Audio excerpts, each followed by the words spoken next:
Hello, everyone. Thank you so much for coming. We are so excited to be here with Zonamaco for the VIP opening day. My name is Catherine Mikesell. I am the co-founder of Fountainhead Arts in Miami, Florida. And we began giving this prestigious prize 2 years ago. This is our second edition. It's an honor to partner with Zonamaco. It's a fair that I've loved and respected for many years. And now under the curatorial direction of Dorelia Lasso, it's been taken to the next level. So it really is an honor to be here. But I'm going to turn the mic over to Nicole Martinez, who is my partner in everything, along with Francesca Neighbors, in all things Fountainhead. But really, this has been led by you from the beginning. So it is you, obviously, who should be presenting the prize. Thank you. Well, thank you all for coming here today. I'm very honored and excited to welcome Bachi Muruchu to the stage today, who is the 2025 recipient of the Fountainhead Arts Residency Prize.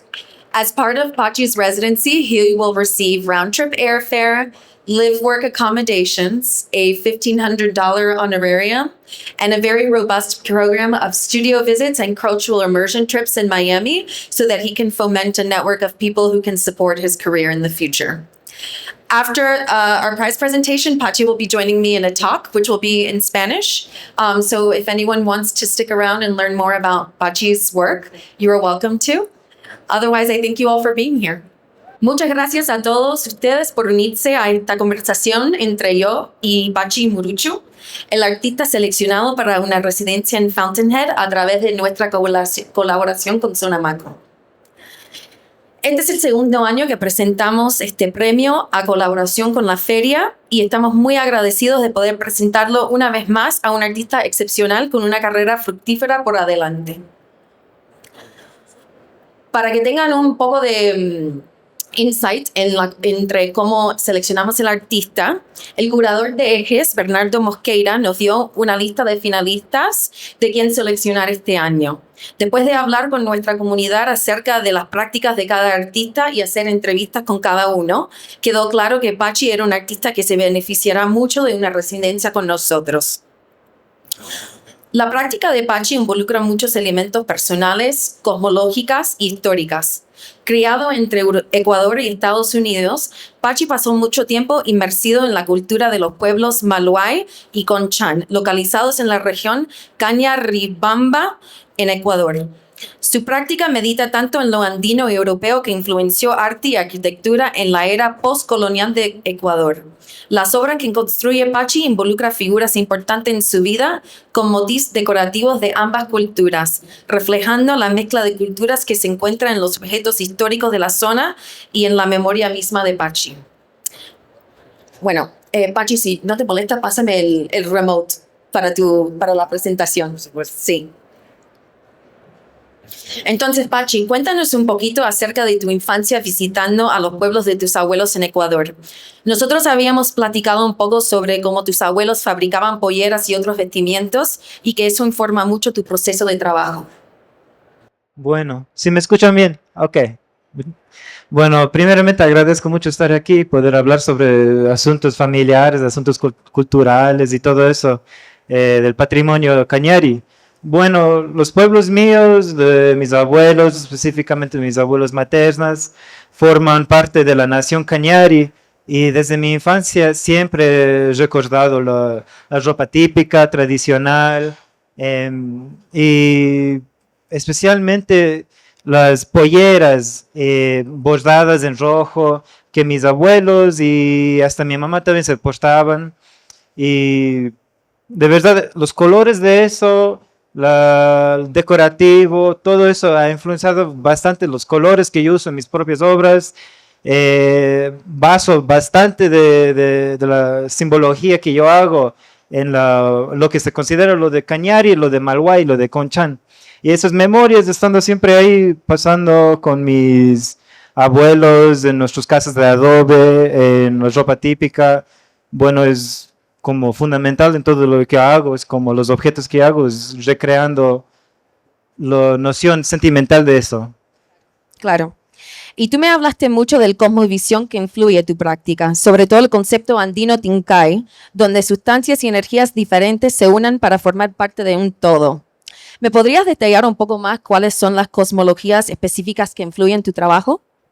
Bueno, especialmente el Tincui es una concepción andina que todos los pueblos andinos indígenas compartimos, que para mí se demuestra mucho en el arte contemporáneo porque como mucho de lo que yo entiendo de mi propia cultura viene de lo que se llama lo folclórico, lo decorativo, lo artesanal, pero yo tengo como una educación en las artes plásticas contemporáneo que entonces el Tincui para mí, especialmente estéticamente, viene a conformar como dos ríos confluentes entre una imagen indígena cañari con la experiencia urbana, totalmente con lo que se considera el canónico europeano.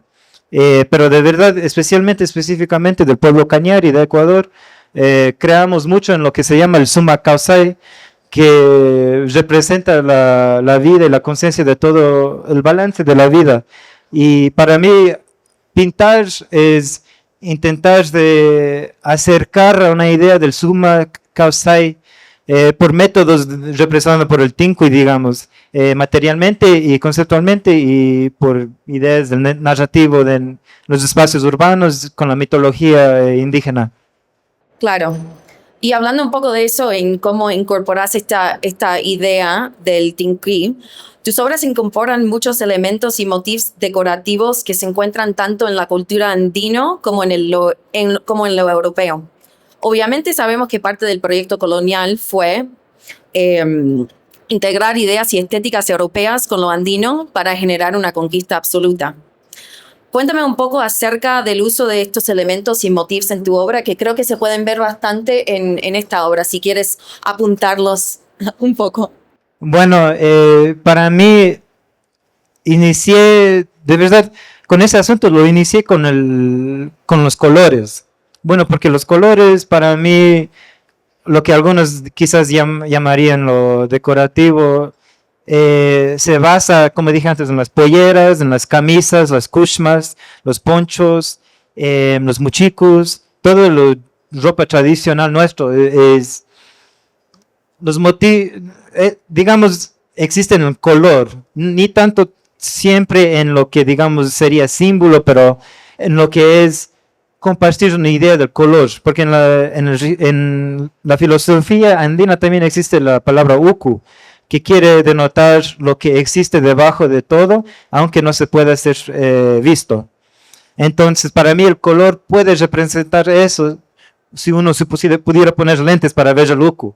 Entonces, para mí el color representa la vida, y especialmente cuando uno considera las telas, y cuando yo pienso en las historias de mi pueblo, que todas las telas fueron facturadas en el pueblo y hecho con recursos naturales. Entonces uno está utilizando lo que se llama la energía de la vida para crear objetos. Entonces la vida no para con el objeto, pero el objeto lo mantiene, lo manifiesta y le da respeto a la vida. Entonces, para mí, digas ahí, el color, más que nada, es un constante en mi trabajo, así como se puede ver ahí, especialmente con textiles, que no sea andino, pero igualmente es una idea global indígena, la utilización del decorativo.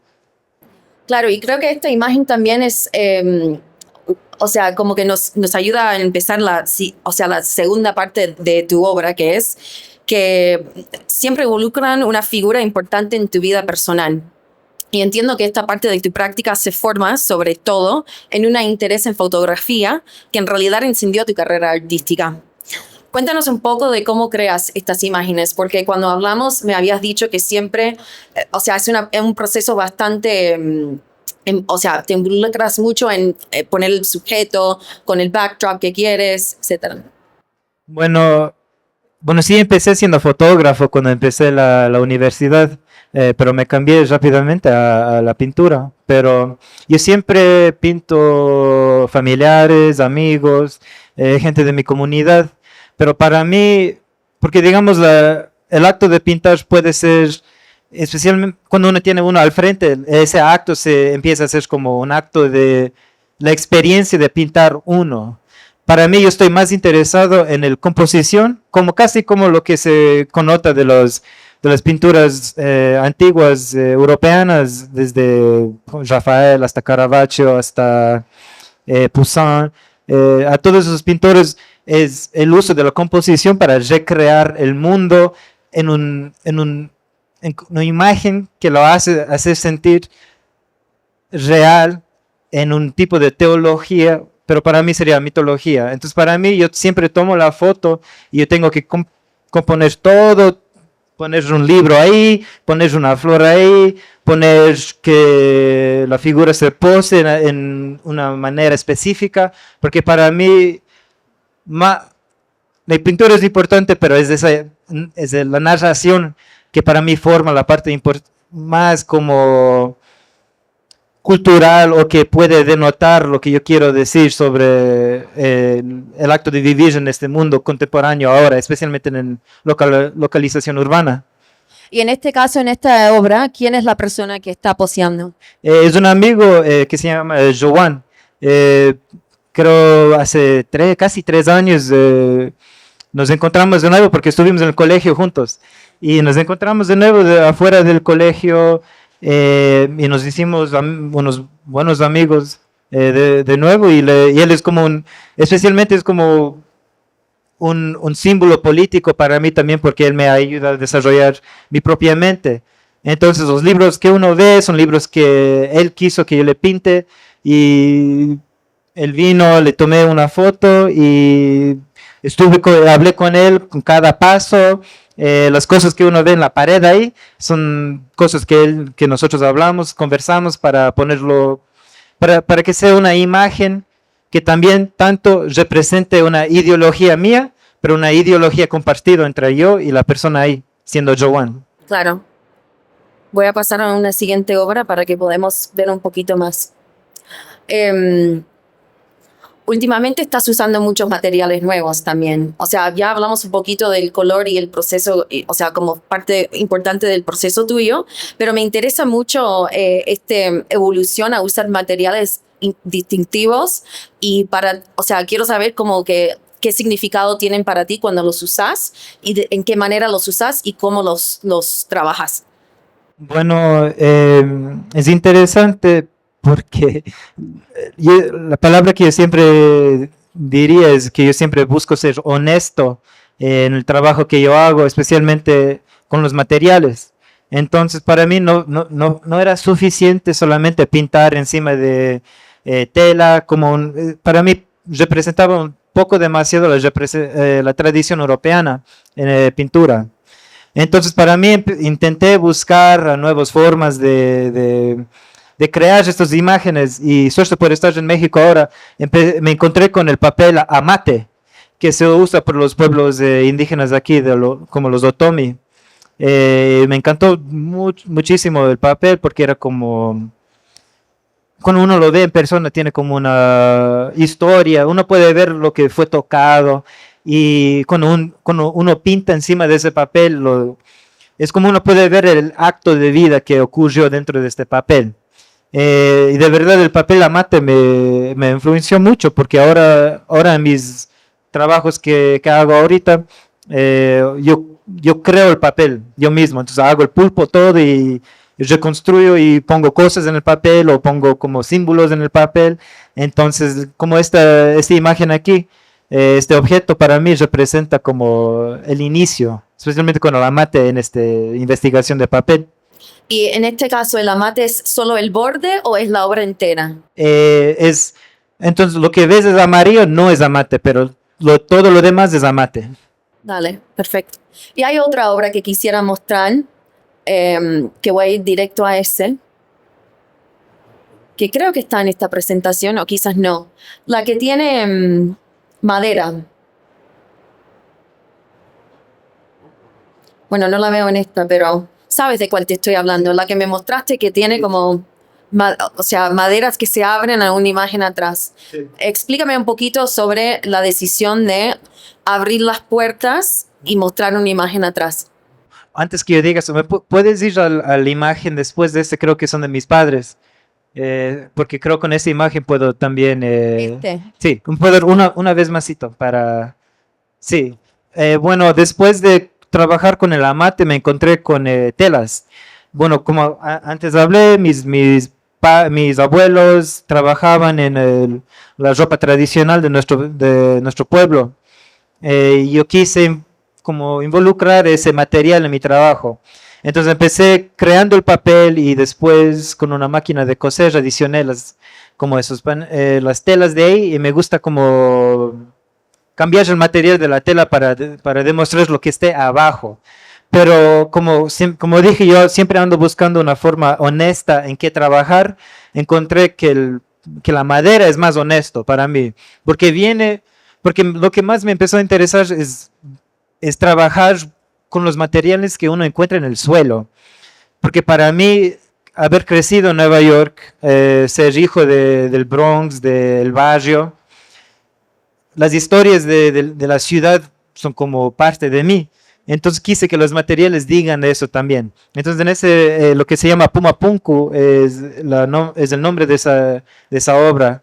Empecé a usar madera que encontré en el suelo, ahí en la calle, y empecé a usar el papel que uso para que viva adentro, porque para mí es como crear objetos sagrados, porque cuando uno trabaja en esta cosa de cultura, especialmente cuando uno viene de un pueblo indígena, viene a ser que es trabajo sagrado y uno siempre quiere demostrar lo que es sagrado del objeto.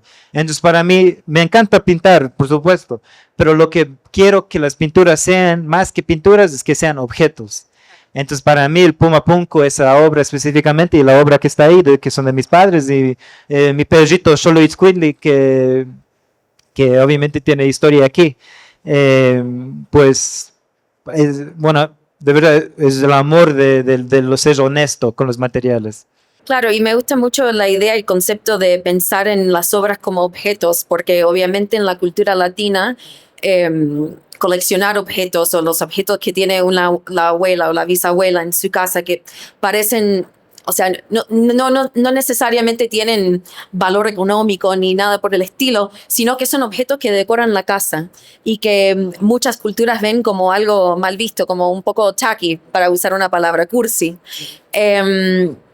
O sea, estás un poco jugando con ese concepto, ¿verdad?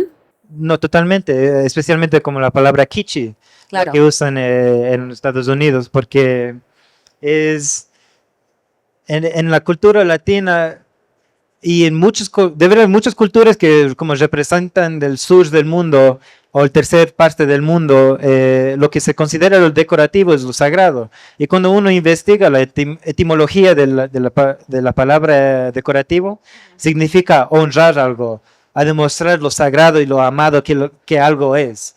Entonces ese acto que nuestros abuelos y todo eso han hecho, bueno, es porque ellos honran la vida de ellos, honran la casa. El arte es cosa decorativa en su origen. Hasta cuando uno ve a los antiguos trabajos europeanos como Giotto o Cimabue, que todavía trabajaban en lo de oro, uno puede ver totalmente decorativo. La estética fue totalmente decorativo. Y yo creo que, personalmente, yo pienso que cuando ya con el tiempo de Da Vinci, uno piensa a preferir pintar en un método que es como objetivo o que intenta representar la realidad como está experienciado. Entonces, para mí eso casi mató lo decorativo, porque lo decorativo no es eso, el decorativo es casi como un insulto a ese tipo de pintura, porque esa pintura quiere lo que es objetivo. Claro. Pero el decorativo es lo abstracto que es sagrado para mí. Y no hablamos tanto de los artistas europeos, sobre todo los de la era del Renaissance y Barroco, que dijiste que te influenciaron mucho. ¿Puedes contarnos un poco cuáles son tus referencias y cómo los usas en tu obra? ¿Los de Europa específicamente? Sí. Bueno, como dije, las composiciones más que nada, de verdad. Y bueno, es porque a mí me encanta contar historias, ¿no? Entonces, para mí los europeos eran increíbles a contar historias con imágenes. A mí especialmente cuando uno ve tipo Caravaggio, tipo Michelangelo, tipo... ¿qué más? ¿Qué más? Tipo, bueno, hasta Da Vinci.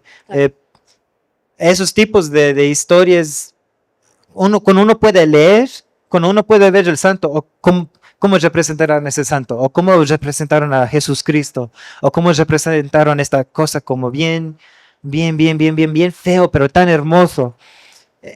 Yo investigo eso porque yo quiero hacer eso, porque obviamente la vida no es cosa de rosas ahorita, no, especialmente en la ciudad de Nueva York. No, yo busco formas de elevar, pero no perder lo que es lo feo. Entonces, lo que amo en esa arte anciana de los europeos es lo que pudieron cultivar hermoso de lo feo. Claro. Bueno, tu tiempo en Miami será breve, pero a la vez muy inspirador para algunas de estas ideas que estás empezando a explorar.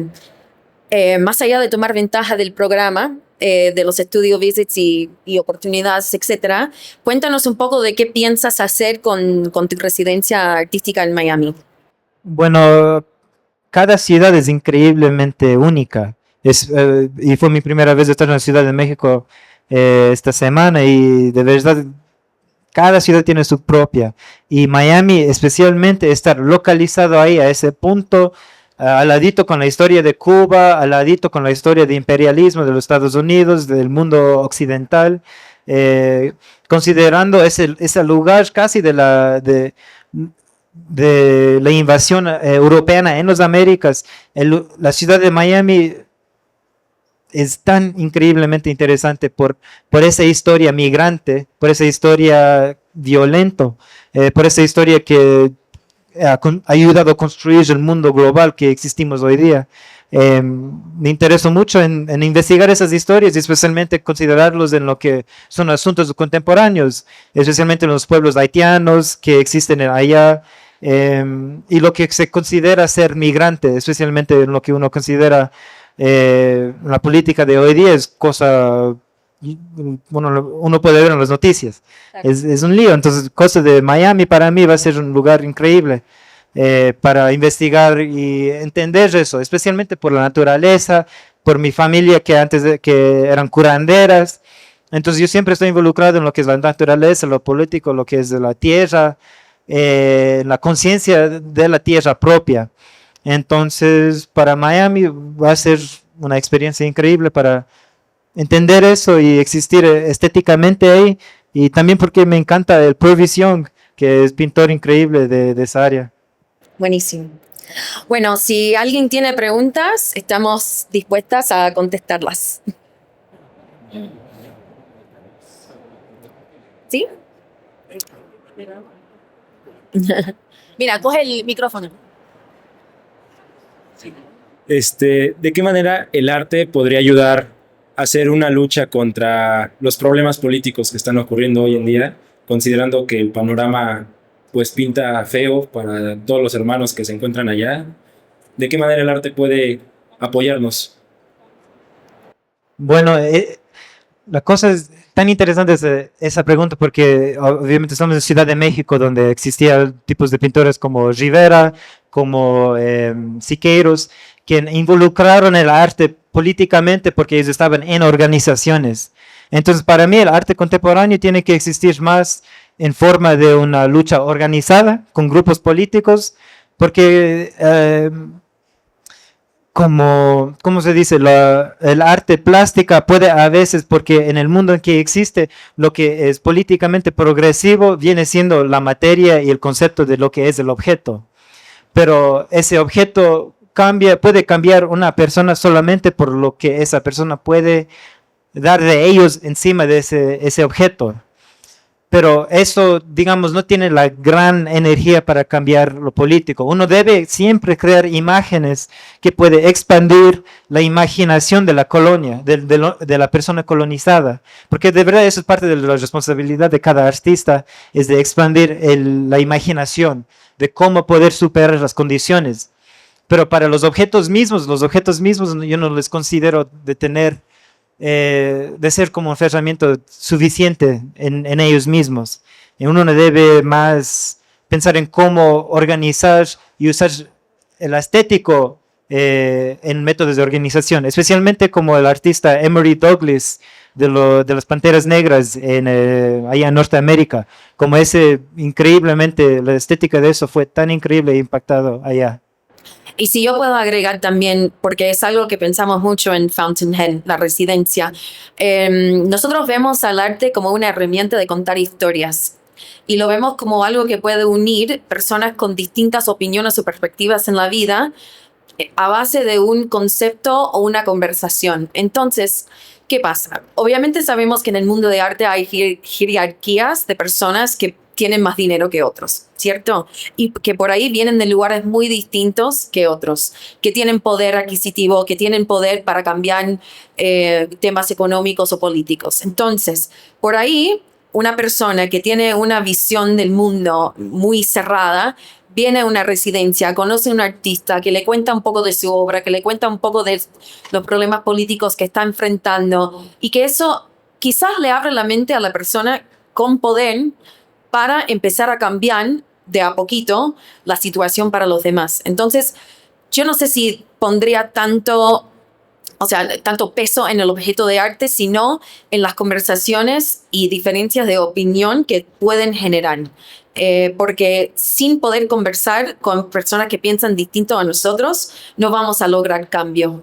Y esa es mi opinión de cómo el arte puede servir como una herramienta para cambiar un poco el mundo. Y si puedo adicionar una cosa más. En el asunto de, digamos, como un artista como Donald Judd, minimalista de Norteamérica, él antes hacía como escenas para el grupo de Panteras Negras y colectaban dinero para dar a ese grupo político.